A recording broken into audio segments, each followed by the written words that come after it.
presentation of the final outcomes from the interdisciplinary fellowship program Inspiration Forum Lab 2021-22 under the topic Limits to Growth. I'm Lenka Hamušová, and I will guide you tonight through the project presentations, and together with Zbigniew Baladran and Lukáš Likavčan, I co-mentored this program over the last year. Exactly this time, a year ago, 8 Inspiration Forum Lab fellows arrived here to Jihlava to participate in an intensive kickoff week, during which we got to know each other.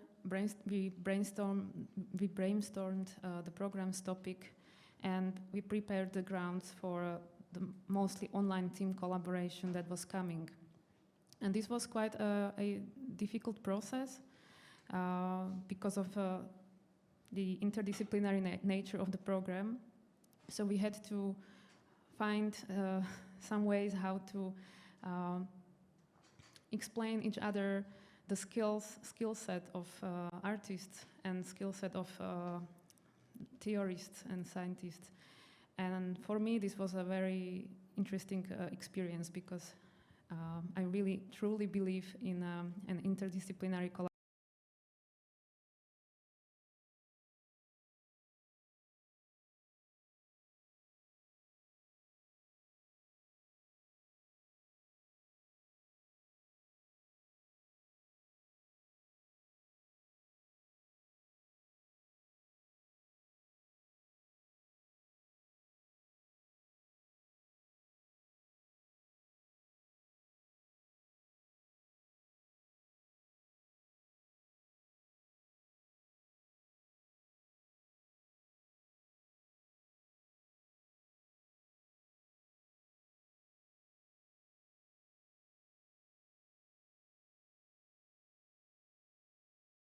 Modeling techniques to set an objective limits to our human behavior, considering the limited sources and fragile balance of our planet.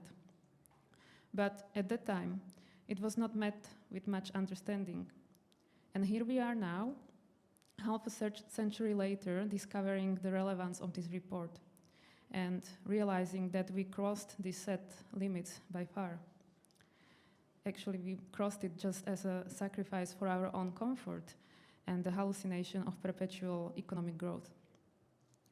This widespread denial of serious consequences for the environment is well rooted in the expensive and self-absorbed mindset of the Western culture, which prioritizes short-term convenience over responsibility towards the current or future forms of life around us.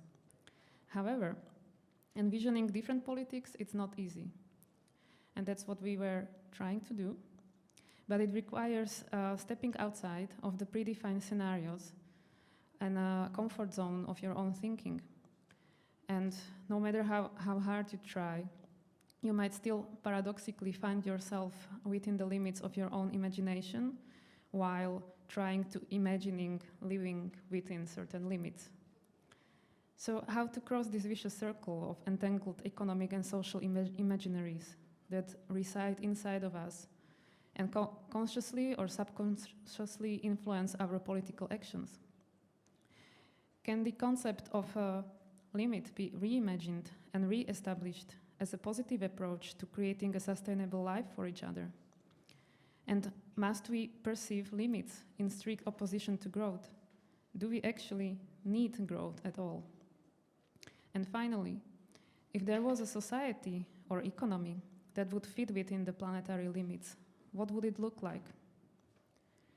So these questions were at the beginning of the research journey of these 3 interdisciplinary projects that combine artistic practice with research methodologies and explore 3 different futures, which are the futures of cities, the future of river economies, ecosystems, and the future of flows of basic chemical elements. So we will now proceed to the two short presentations of each project. After these presentations, there will be a 5-minute space for questions. And There might be some little space for additional questions at the end of this session, but we cannot guarantee that. So please, if you're curious, then try to ask immediately after the presentations. So I was about to introduce the first project, which is called Mutual Core, case-based story of a transition. And it's the project of the biggest group of 4 fellows, Julia Facin, Jan Skaličan, Jitka Králova, and Jaroslav Michal. And we have Jitka Králova connecting online. Hello, Jitka. Hi. Hello to us. Hello to Jihlava. Greetings from London. So I would like to briefly introduce you the outcome of our shared work. It's kind of an audiovisual essay, Mutual Core, which we've been working on for the past year. And Mutual Core is largely based on a mini ethnographic fieldwork, which we conducted in Ostrava, during which we interviewed former miners, heavy steel workers, urban planners, social workers, activists, all these actors living in the region. And through these conversations, we kind of wanted to explore the story of transitions, specifically of Ostrava's mining past and the transition into the post-industrial present and the kind of uncertain envisioned green future. Slide. So just to talk you briefly through the research and creative process. So at the beginning, we had an idea to kind of tackle or provide some sort of a critique of the topic of green transition, which, as you might know, in the contemporary Euro-American context has been closely associated with the new Green Deal policies. And we thought it was a good example of the assigned topic of limits to growth because the proposed green transition currently embodies the primary strategy of tackling climate change. Nevertheless, it continues to be embedded in the narratives and mechanisms of economic growth. So gradually we came up with 3 kind of research questions, which you can see on the slide, which were going to guide our research. However, the challenge was how to translate this kind of conceptual ideas into some sort of audiovisual piece. So we kind of realized that we had to find some sort of an example, either an object or a metaphor with which we could work. Slide. So given the fact that majority of us in the group were Czech speakers, we thought to focus on a geographical area in the Czech Republic through which we could kind of tease some of the key elements of our research interest. And straight away, we thought about the country's coal mining regions, where with the end of socialism, a series of big transitions already taken place as the national economy shifted towards other production sectors. And we were kind of thinking pragmatically, and because one of our group members was living in Ostrava, we decided to focus on this region.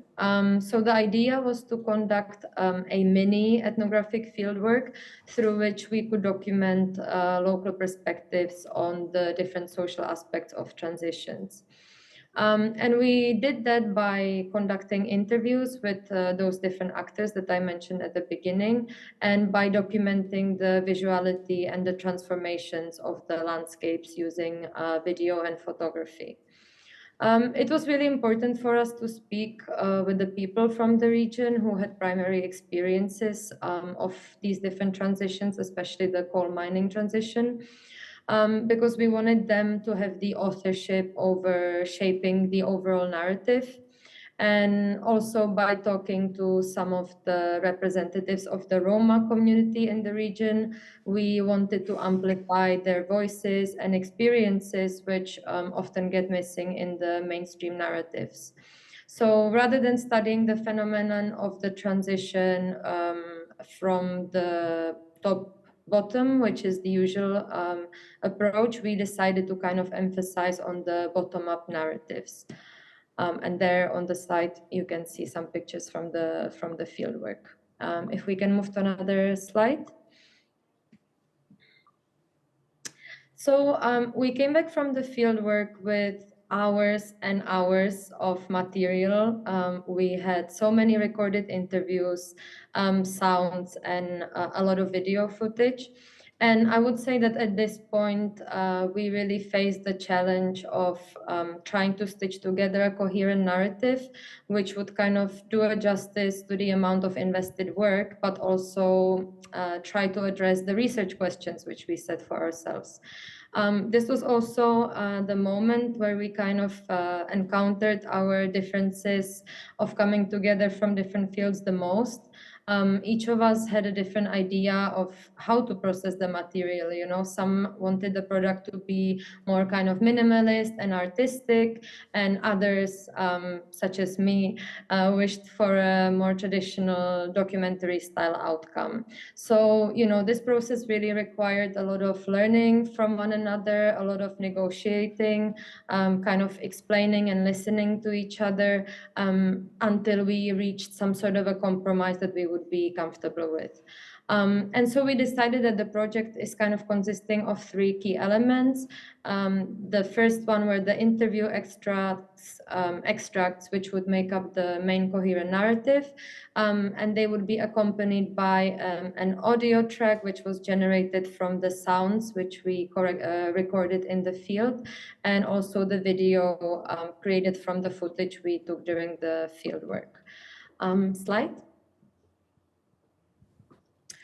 So then finally, in terms of the interview narrative, what emerged most strongly was the division of three temporal categories. So we would cover Ostrava's mining past, then the post-industrial present, and we wanted to capture the uncertain green futures. But of course, the key question was how to use the video footage in a way that would best accompany this interview narrative. So we were trying to see how to use the format of video to kind of illustrate our key message, which was the story of the transition. And Julia, my colleague, she came up with this metaphor of a pixel, basically to simplify it to you. It was the fact that digital video is composed of micro fragments of pixels, where their coordination of these pixels makes the image possible. So kind of in a similar way as society is composed of individuals which coexist together to form the collective whole. So by applying the progressive visual distortion, we wanted to symbolize people's lack of vision for the better collective future, which was something that was emerging strongly from the interviews. So we also then chose to incorporate some archival material with the aim of showing how the nostalgia for the socialist past continues to impact people's experiences and expectations for the present. And we also wanted to illuminate how past kind of affects present actions and also the future imaginaries. And finally, we kind of wanted to stress that in order to plan or design the future, we must take into consideration the past as well. So to finish kind of my presentation, we would like to show you a trailer that Julia kind of put together just for this presentation. So yeah. Když na konci 18. století objevil kovář Keltička uhlí tady kousek odsud na břehu Ostravice, tak tehdy začala historie Ostravy, jinak by Ostrava nebyla. Nebýt uhlí, nebyla by Ostrava. Střediskem tohoto regionu byla Opava. Když se zrodila Ostrava, tak vzniklo umělé město. Ne město, které vzniká po staletí, ale město, které vzniklo během 100 let sdružováním obcí a hlavně přísunem lidí, kteří sem přicházeli za prací, jak do dolů, tak do hutí. Nejvíc, co prostě tady já teď dělám na povrchu, to kamarádství. Když budu mít nějaký problém, vždycky jsme si pomohli navzájem, protože člověk tam sám nedokáže nic. Jo? A tak se to žilo a nádherně, to byl krásný život, opravdu krásný život. Jo? A dneska opravdu to nejde. The switch to a free market economy was for those big players in communist area a shock. A že tady přijde velmi rychle tržní prostředí, které já jsem sice chtěl, ale ne až tak nekontrolované. Já vím, co tam je, však si to vemte, víte, jak to bylo krásné, když si byla zelen všude. Dneska nikde nic není, dneska jsou obchody, parkoviště, jo, oni se pak diví, že je málo vody. Takže Ostrava je zelené město, které má jenom jeden jediný problém, protože neví, kam a kudy dál a hledá stále svoji identitu. Budoucnost, to, co já bych jako chtěla jako budoucnost, aby se měli moje děti a od mojich dětí líp, než se máme my. In further transformations in the future, that we will have winners and we have losers. But who are the winners and who will be the losers? This is not so easy to say. But the burden for the workforce, I think, is still the same. Jsme se chovali jako neandertálci, tomu úvodu. To je normálně prostě takové, jak my se třeba teď tady se bavíme, že? Ale stejně z toho vy nic neuděláte, jo? Chápejte, vy jenom vyslechnete a uděláte si svůj názor, jo? A ten svůj názor buď bude dobrý nebo špatný. To už záleží na vás.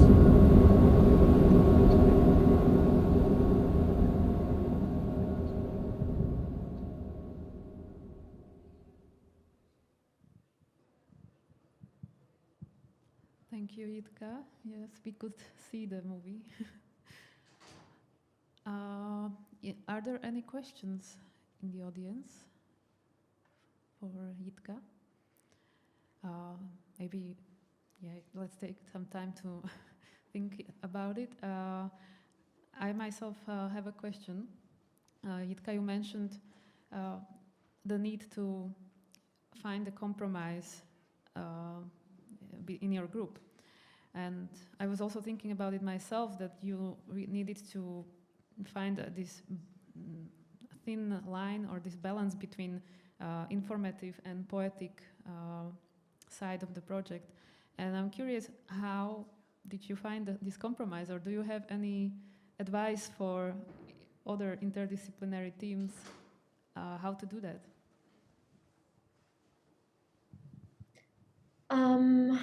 I'm not sure if I really have like a coherent advice. I think what really worked for our group was the fact that we were able to spend this 1 week together in Ostrava, and we were kind of really sharing our previous work with each other over a glass of beer in a more kind of informal setting, and you know, just kind of explaining where we are coming from, what are some of the approaches that we take in our work, and just trying to understand each other, because I think if you're kind of working usually within your own discipline, you kind of take your approaches for granted, or you kind of automatically stick to them because that's what you do. But by listening to practitioners from other disciplines, you can kind of develop this different kind of understanding, and that's in the end what kind of worked in our project. Yes, thank you. And would you say, how did this experience influence you and your practice? Like now, when you know how people from other disciplines work, and also your research methods maybe got confronted with different approaches, are you going to use it in your practice or not really? Is it even possible to implement in the real live this kind of experience? I think definitely just on the level of kind of contacts. We already spoke with Jan, for instance, who said, you know, because I kind of just started my PhD, and I'm also thinking about the ways how to use my research in a way that just doesn't stay in the books. And you know, visual kind of forms was always something that really attracted me, but I never had a chance to kind of try it out. And thanks to this project, I got more of an insight, and it's definitely something I would like to consider in the future. But then, of course, as you might know, these things often depend a lot on funding and also time frame. I think for us, the biggest challenge was as it was getting longer and longer with this project, it was getting more and more difficult to kind of all of us stay concentrated, and especially because we had to communicate through Zoom, it was quite challenging. So I think for future projects, me personally, I would benefit more with being able to be in the same place and be able to kind of meet in person with my colleagues. That was very challenging for us. I'm not sure if this was the issue for other groups as well. Yeah, we can ask them in a few minutes. Yeah, so thank you, Jitka. I hope you will be able to implement this in your PhD. And I completely understand how hard it is to come up with new methodologies, which, if you work on interdisciplinary projects, then it doesn't fall in those separate boxes. And indeed, it's a hard thing to do, to explain it in funding proposals and so on. So, but I hope this is something that's going to change in the near future, and especially with projects like this and programs like this. So thank you, Jitka, for your presentation and also for your hard work on the project. And now I will introduce our second project, which is an audiovisual piece. And this piece listens to estuary of Guadiana River at the border of Spain and Portugal, and communicates a more than human perspective of the 4 future climate scenarios. So it's called Guadiana In Four Movements, and it's a project by Pedro Neto and Burak Korkmaz.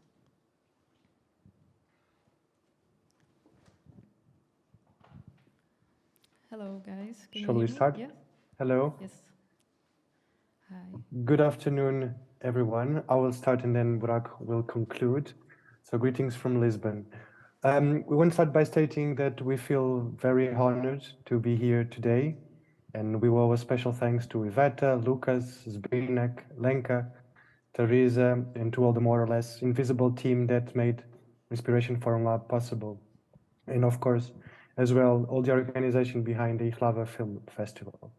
Next slide, please.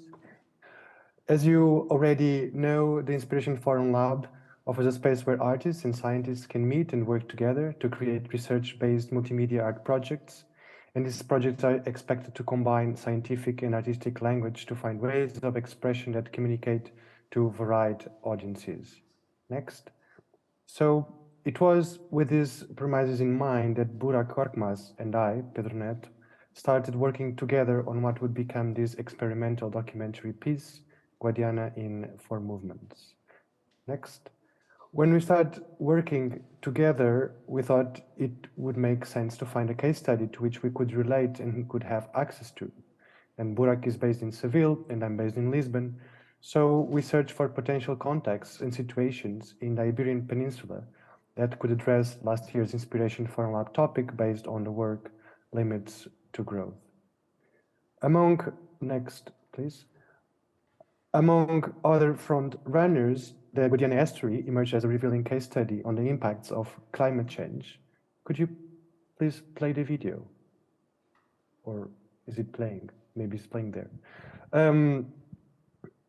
Yes, it's playing. Yeah, okay, sorry.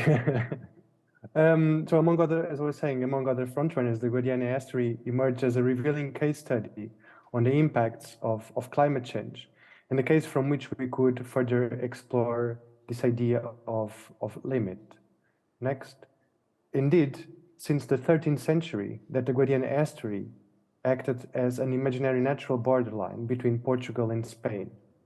In 1926, upon the Convention of Limits, both countries eventually reached an agreement on the official border demarcation. The word limit then referred solely to the legally binding abrupt frontier in the middle of a river. However, since then, other sorts of limits became gradually evident. Next. Despite being highly susceptible to flooding, aridity, water scarcity, drought, and salinization, Guadiana continues to be used for power generation, hyper-intensive agriculture, cattle grazing, and tourism. Next. Water flow management issues between upstream Spain and downstream Portugal have been the cause of several social and political disputes, and all the river divides both countries socially, economically, and jurisdictionally for a significant part. The fact is that the Guadiana estuary remains a self-contained entity with a fragile and unique ecosystem. Next. In effect, once we get more granular, we start to observe the hydroecological limits of the river, inevitably recalling the big picture forecast of the limits to growth back in 1972. Next, and please play the video. So we have gone through some of the literature on Guadiana, the region's historical background, governmental and non-governmental reports and agreements, digging up and systematizing existing data, namely from the IPCC, the Intergovernmental Panel on Climate Change. At the same time, we had it clear that we wanted to put our specific technical skills to work. Burak is an information designer, and I'm an anthropologist and filmmaker. So with this in mind, we sought to explore the present and future of the transboundary Guadiana estuary using two complementary approaches. Next. The first was to find out how local people perceive and make sense of the effects of climate change in their daily lives, if any. And this led us to conduct fieldwork along the Guadiana estuary. We took an exploratory and sensory ethnographic approach as a way to take the pulse of the place, trying to capture some dynamics between local people and their environments, and of course, other non-human presences. And during this process, we collected diverse sounds and images that would in part nurture our final piece. So with this, next, please. With this began exploring the different types of sources and materials we had in our hands and how these could connect and mesh together in a meaningful way. Next. We can say that the assemblage of such diverse materials was marked by an exploration of how the depicted elements could connect rather than how they are or were. Next. The second approach was sought via data sonification in an attempt to move the case beyond a specific location and in an attempt to render it more universal. Burak.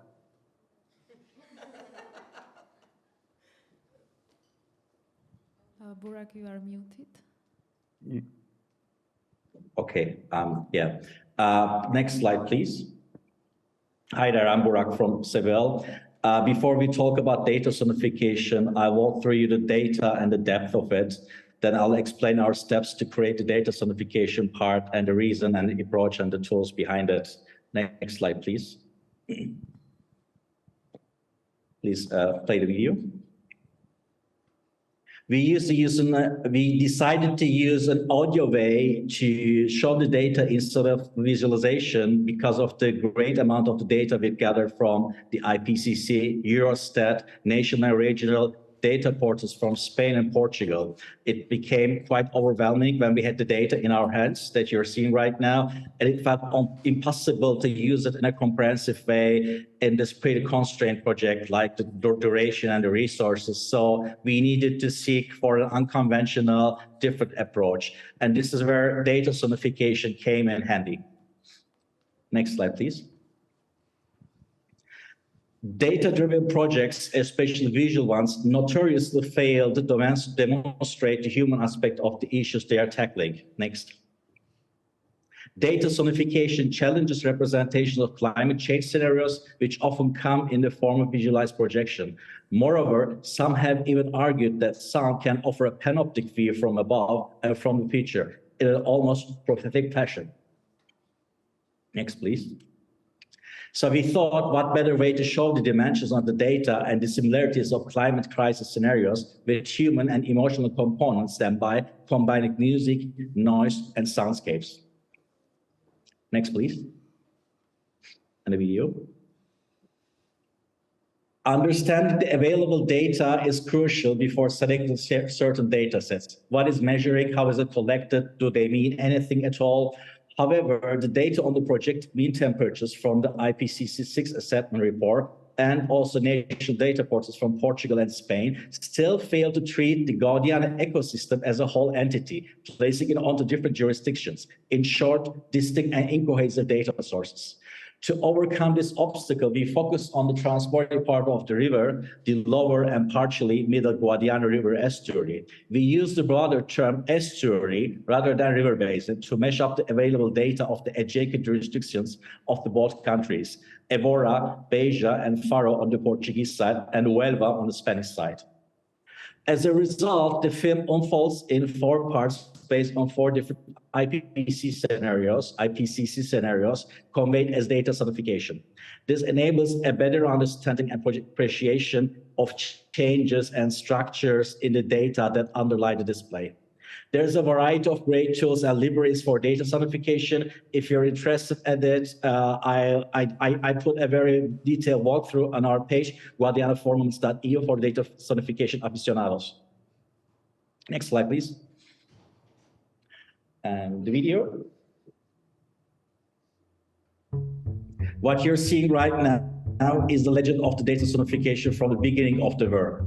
The mean temperatures of 4 different IPCC scenarios as double best acts as a core auditory dimension, building momentum towards the end. The consecutive 2 other data sets of maximum and minimum temperatures as synth cause a metronome effect and create almost a melody. Next, please.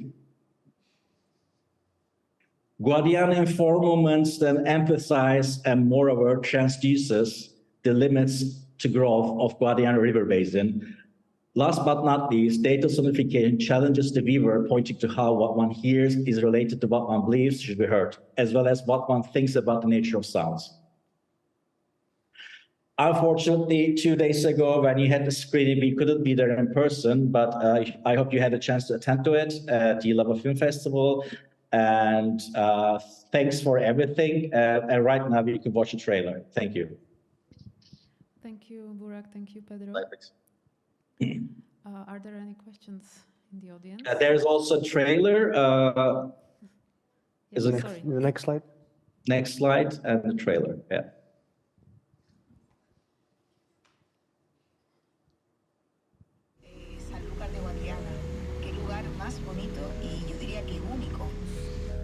Temos salubres, temos salgadas. E obviamente que as histórias para onde eu comecei a ir artisticamente e mesmo psicologicamente foi para um sítio se calhar de off ou de realidade alternativa, porque não queria se calhar lidar com a minha volta, não sei.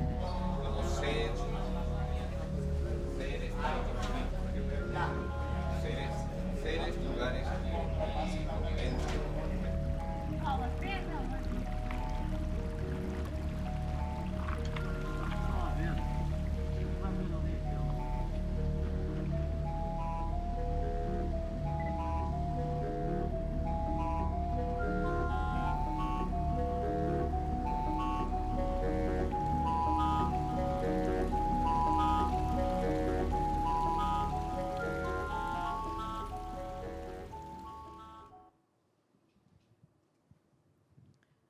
Okay, Burak and Pedro, can you maybe share with us how this whole experience influenced you and your practice?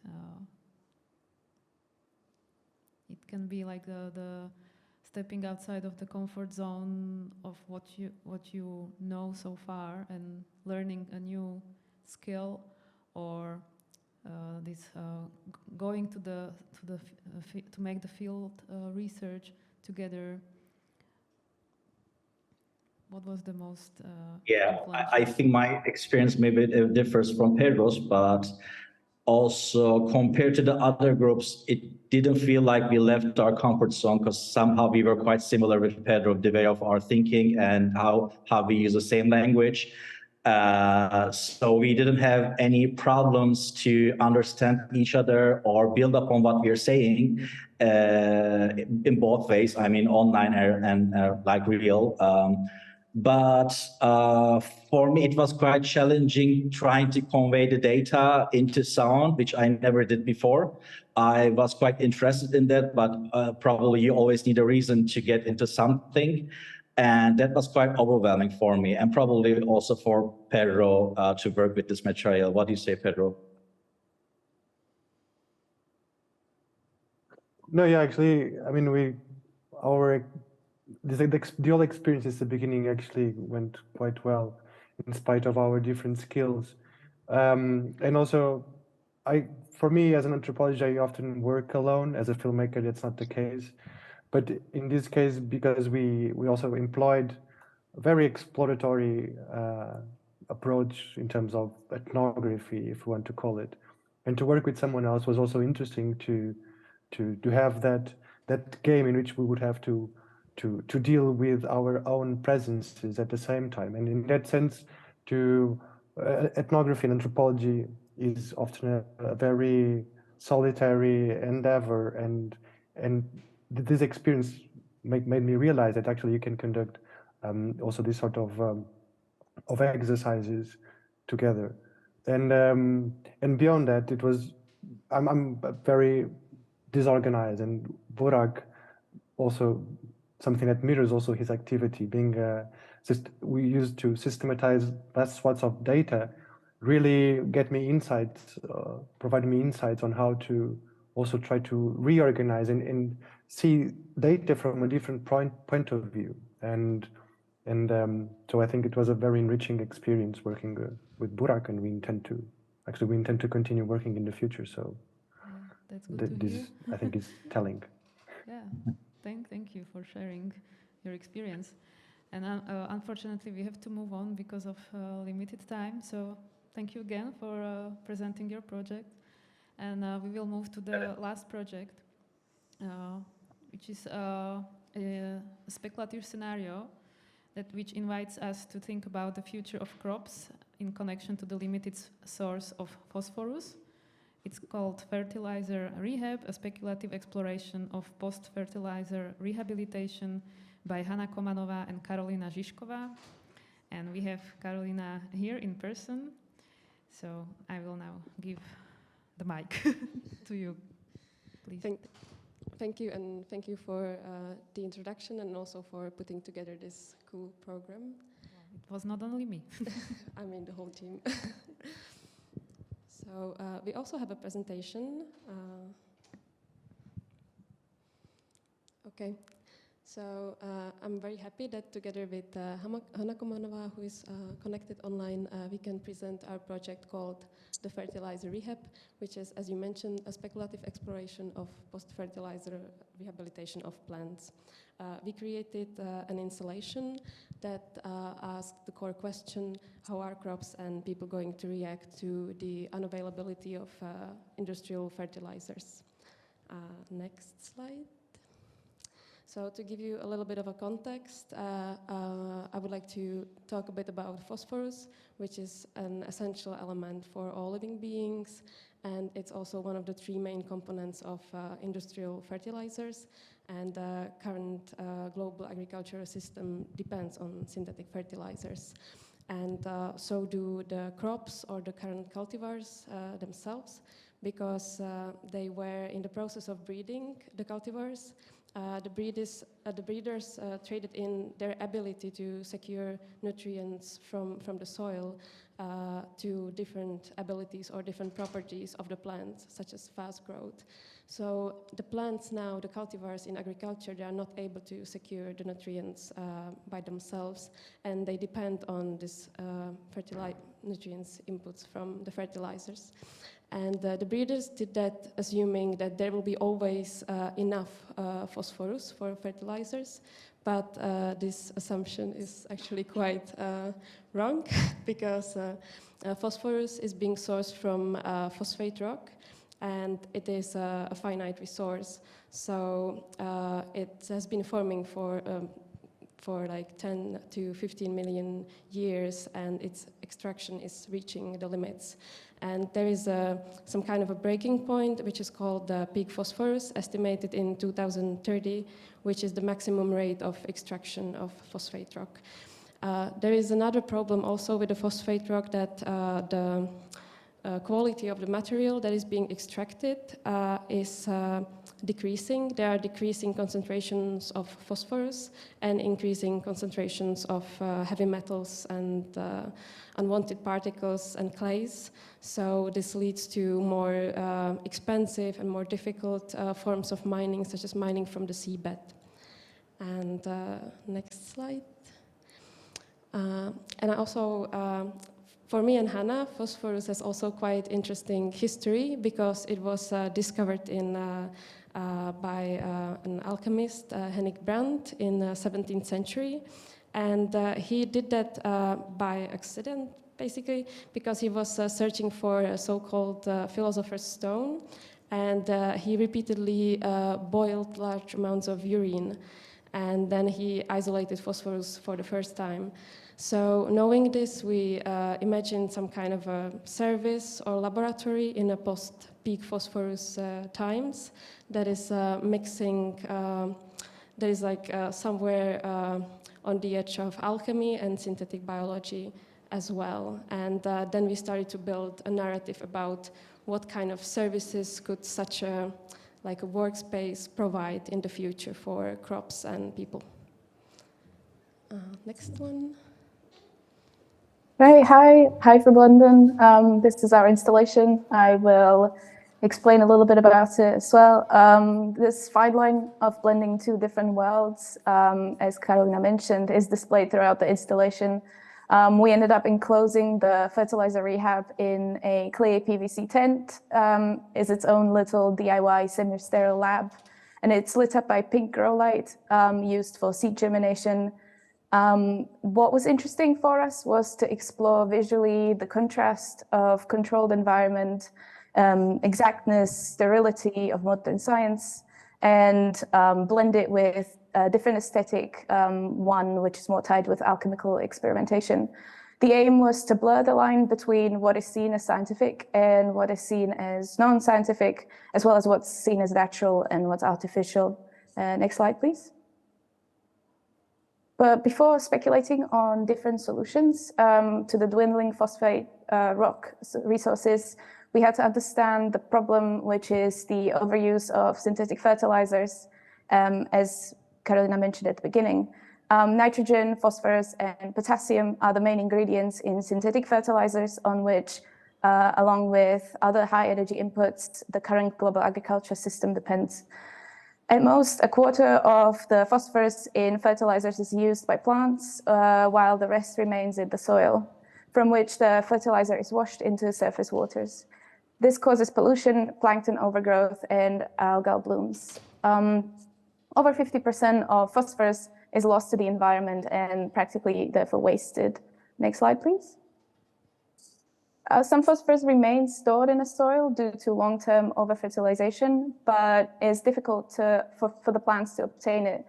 Plant cultivars currently used in agriculture don't have the ability to retrieve stored phosphorus and are dependent on the overuse of synthetic fertilizers to which they have been cultivated for. This very much distinguishes them from the wild and landraised varieties, which have developed different strategies to secure minerals, including extensive root systems, the secretion of chemicals that release phosphorus from the soil, or symbiosis with fungi. But for most crops, their self-preservation functions have been traded in for rapid growth. Next slide. In the installation, the plants are going through a rehab, which is displayed through some equipment and the plants themselves, suggesting experimentations with their roots and their properties. And also we were referencing current research in microbiology, so it's based on a real research that is like currently being yeah, you know what I mean. Sorry. And then we were also suggesting recycling urine as one of the options of like sourcing phosphorus from some kind of a renewable source, which is also something that is already like taking place in many forms. Next one. And we also developed this website, which is slightly interactive. There are photos from the exhibition and photos of other parts of the installation, such as this sample box with objects that contain phosphorus as well, and with the descriptions and our texts and yeah, like much more info. So yeah, that's it. Next one. Yeah, and speaking of the website, it also features visual research on how the imagined landscapes of post-peak phosphorus times will look like once the extraction reaches its tipping point. These are represented in a calendar through the installation generated by machine learning using images of depleted mines in Estonia, Nauru, Kiribati, and Florida, combined with those in Morocco, Australia, and the Western Sahara, where the resources are inevitably running out. Next slide, please.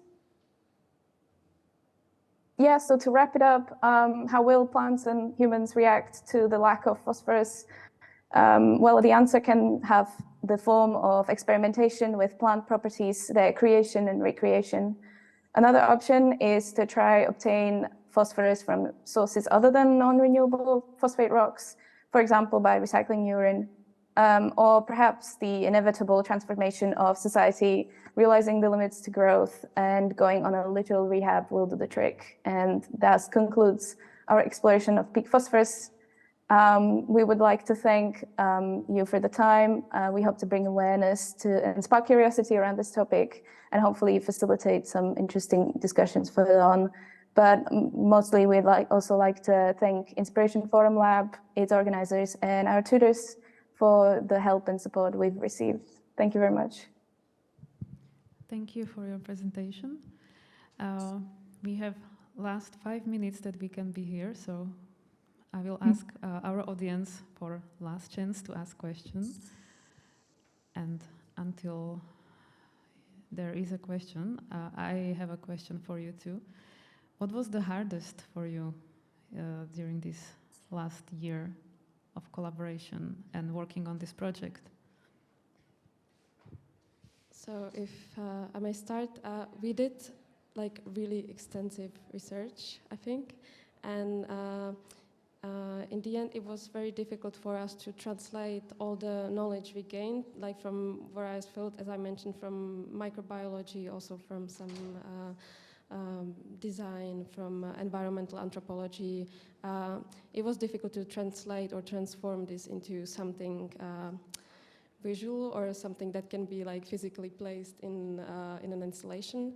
And also, as it was mentioned here a few times, we worked online, so we didn't choose the best kind of form.